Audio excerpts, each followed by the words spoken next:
Pandemi COVID-19 membuat banyak sektor usaha beradaptasi, termasuk bisnis barbershop atau pangkas rambut. Ya, protokol kesehatan ketat diterapkan untuk mencegah pengunjung terpapar COVID-19. Pandemi COVID-19 telah membuat pengelola bisnis barbershop atau pangkas rambut mengubah pola bisnisnya dan beradaptasi dengan normal baru atau kenormalan baru. Salah satunya dilakukan pangkas rambut yang berada di Bilangan, Jakarta Utara ini. Seluruh pemangkas rambutnya memakai masker, sarung tangan, dan alat pelindung wajah. Ya, pengunjung juga wajib memakai masker dan menjaga jarak sosial dengan pengunjung lainnya. Pengelola bahkan sangat memperhatikan aspek kebersihan, diantaranya penggunaan jubah pengunjung yang hanya satu kali pakai dan sterilisasi semua alat cukur. Pengelola mengaku menerapkan protokol kesehatan yang ketat untuk melayani pengunjung. Meski omset terganggu akibat COVID-19, namun penerapan protokol kesehatan diharapkan membuat pengunjung merasa lebih aman dan percaya, sehingga kelangsungan bisnis tetap terjaga.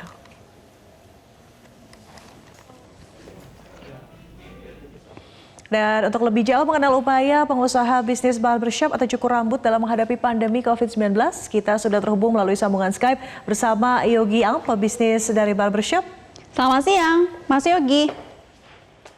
Siang, Mbak. Ya, Mas Yogi, sebelumnya boleh diceritakan dulu nih, sudah berapa lama usaha barbershop Mas Yogi ini terdampak dari pandemi COVID-19? Kalau terdampak dari COVID-19 ini sudah dari bulan Maret, berarti sudah terhitung hampir 4 bulan ya. Pada waktu itu harus tutup atau tetap buka? Betul, waktu itu kan kebijakan dari gubernur atau presiden belum ada untuk PSBB ya. Jadi berita dari masyarakat itu udah terlalu mengkhawatirkan, sehingga para tukang cukur itu takut. Gimana nih kalau misalkan dia lagi kerja tuh terpapar, sehingga kita memutuskan untuk meliburkan semua karyawan kita. Oke. Ya, untuk tentunya mengutamakan keselamatan begitu ya. Nah, Mas Yogi, tapi sekarang sudah kembali membuka barbershopnya. Ini berarti pengunjung boleh datang atau justru kita yang jemput bola ke rumah pengunjung? Nah, kita ada dua sistem ya. Jadi yang mau datang boleh, yang takut dan masih di rumah kita samperin dia ke rumah, kita ada home service juga. Oke, jadi ada dua opsi juga ya. Bagaimana nih protokol kesehatan yang diterapkan di barbershop Anda? Nah, protokol kesehatannya mau yang datang atau dia yang ke rumah itu protokolnya sama, Mbak.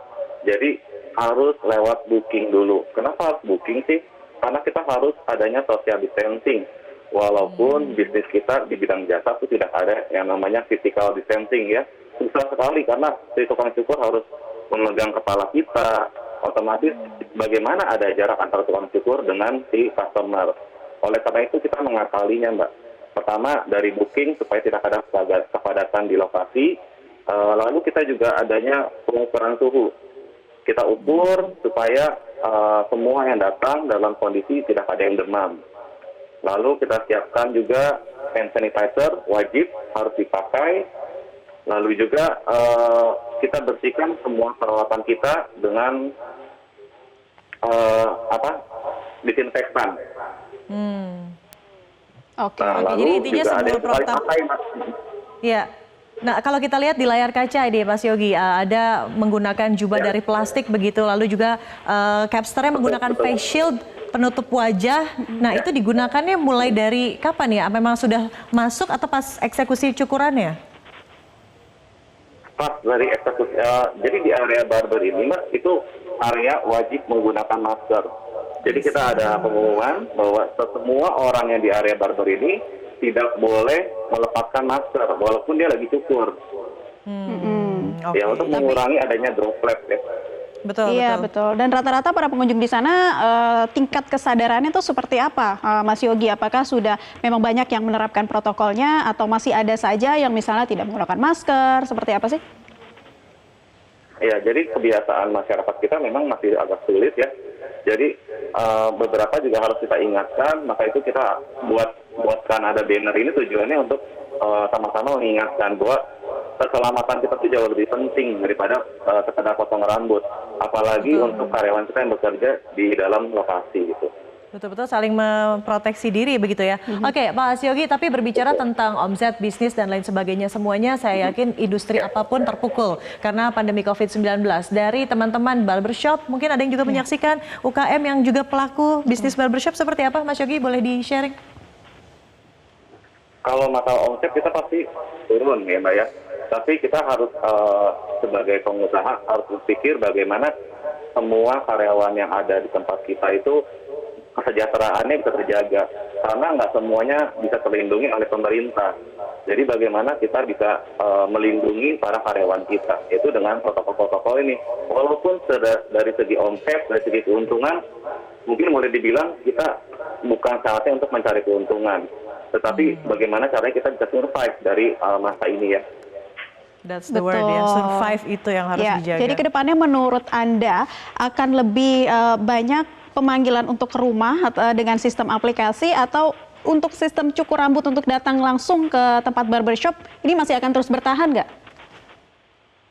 Kalau dilihat dari grafiknya ya Mbak ya, kalau dari kita malah kedatangan pengunjung itu malah sudah mulai meningkat. Waktu 2-3 minggu yang lalu itu datang ke rumah jauh lebih banyak. Mungkin beberapa tempat pertokoan kan mulai tutup ya, jadi mereka kurang adanya hiburan. Udah lama di rumah, tidak bisa keluar. Begitu tahu ada protokol yang begitu kuat, dia memberanikan diri untuk keluar. Jadi beberapa hari belakangan ini yang menuju ke barber tuh jauh lebih banyak. Oke, kita sangsong juga nanti kenormalan baru akan seperti apa. Sukses selalu, Mas Yogi. Terima kasih sudah mengingatkan kita untuk tetap menggunakan. Ya, terima kasih. Selamat siang.